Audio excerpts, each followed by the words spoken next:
Everybody, Phil Jost here. Looks like we're going live here on Thursday at 1400 Eastern Time. Welcome to episode 31 of Reading Smoke with Phil Jost. Hey, it's episode 31. Once a week, it's here. Hold on, looks like we may not be going live.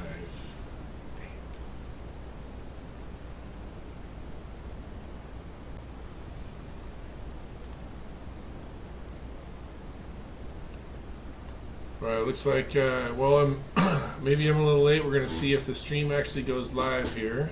Having a few technical difficulties this morning.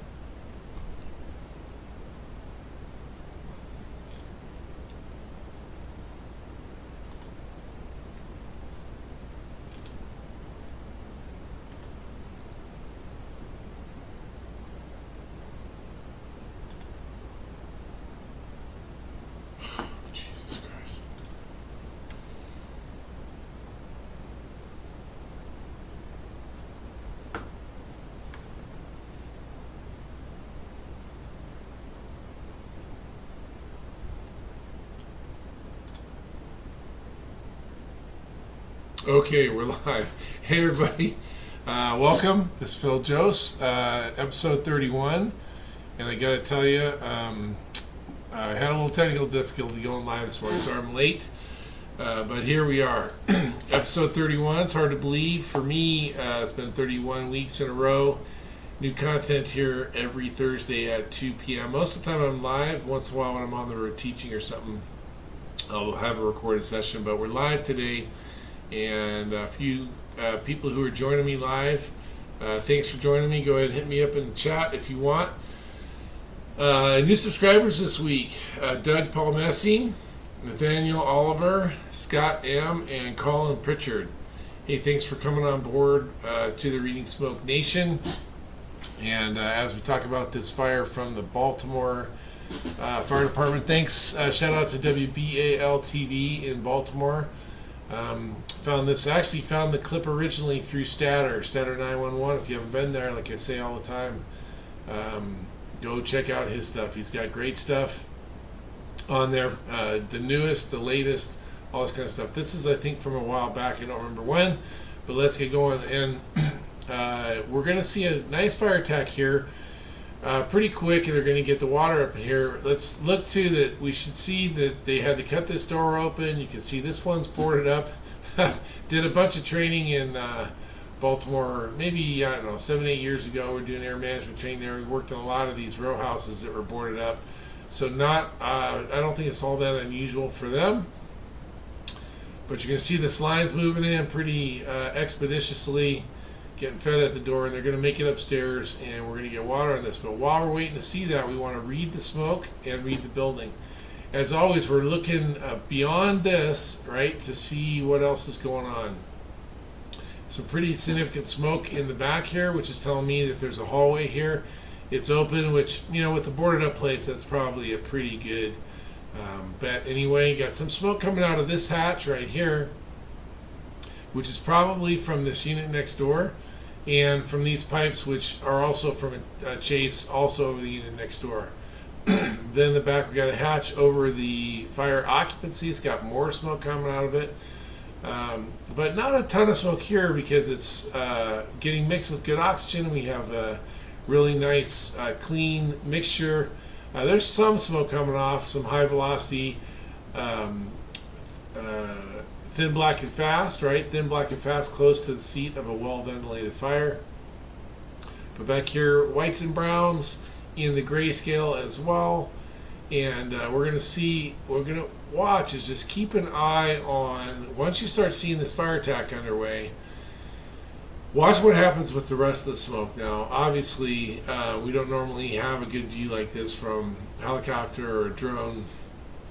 But if we were on the ground here, we'd still be able to see the smoke coming out from around the back here and stuff, right? So we want to be able to read what are our expectations once the water gets applied and what's going to actually happen. Typically, we're looking for a significant change. See, first, there's actually an increase in black smoke volume and then a really rapid change over to white.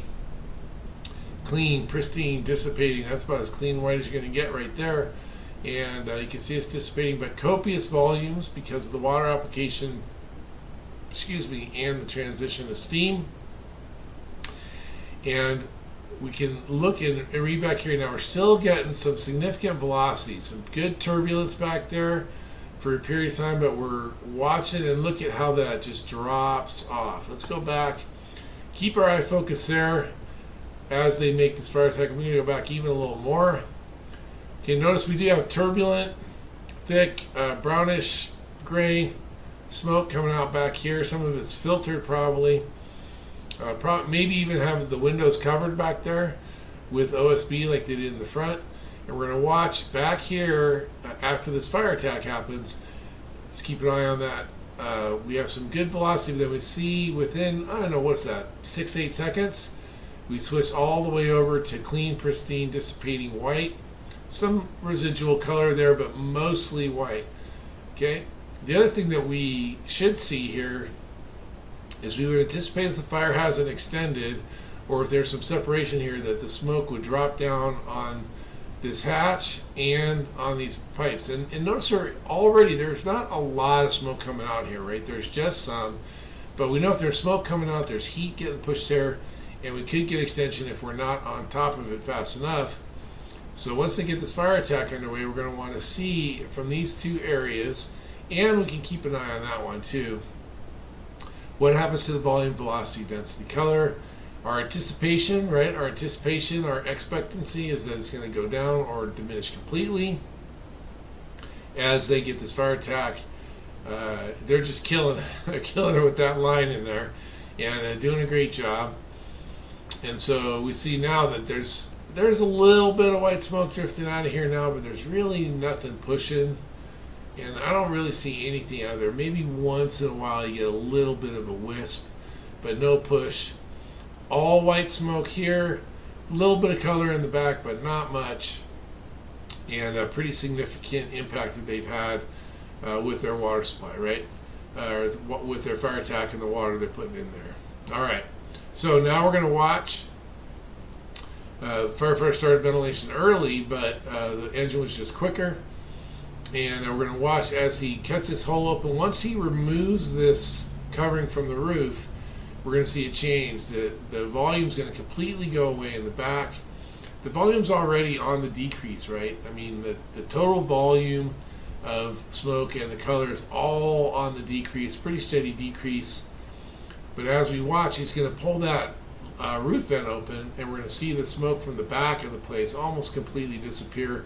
It'll actually quit coming out of these windows too, and basically just come out the hole that he makes here. Grabs the stool, he's going to pull that sheeting off, and you'll see like basically an almost instantaneous change from this ventilation opening. It's post knockdown vertical ventilation, and really effective. Look at how quickly it drops off back there, just almost like that. Okay, now it's going vertical, and it's probably it has a nice draw probably inside there too, so the visibility is getting great inside. If they're searching, or if they haven't done their search yet, they'll probably have good visibility to see.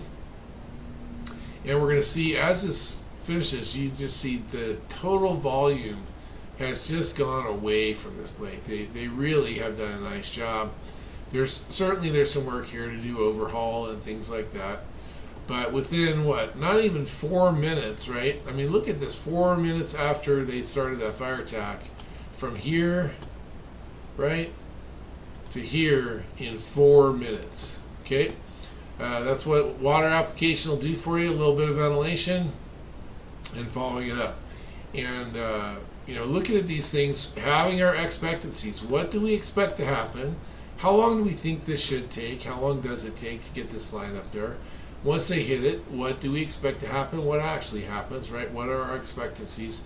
And I think here is just a really good example of a fire attack that went as planned. They probably got slowed down a little bit on the front end from that being boarded up, but didn't slow them down that much. And they get up in here, and we're going to see one more time. We're going to watch. They're going to get that water application, and this thing is going to go out in a hurry. I love seeing that line moving in. That's a good hit for you incident commanders. If that line's moving, you're in good shape. If you've got good fire volume and the line's bogged down somewhere, it could be a sign of trouble. All right. Hey, if you want to see me teaching, I have a list of the classes on the post here in the show notes. Next one up is with Jesse Quinalty down at Red Helmet Training in Rancho Cucamonga, California. Then up to McMinnville, Oregon. I'll be doing some online stuff too. If that gets open up to the general populace, I'll put the registration. The registrations links will always be in the show notes. As always, go ahead and hit me up on Messenger or send me a comment here on Facebook. I really love the comments. Subscribe, like it. Really looking forward to getting out and being back on the teaching road this year. And for this week with Reading Smoke with Phil Jose, I want to thank you all for being here and giving me the opportunity. We'll see you next week.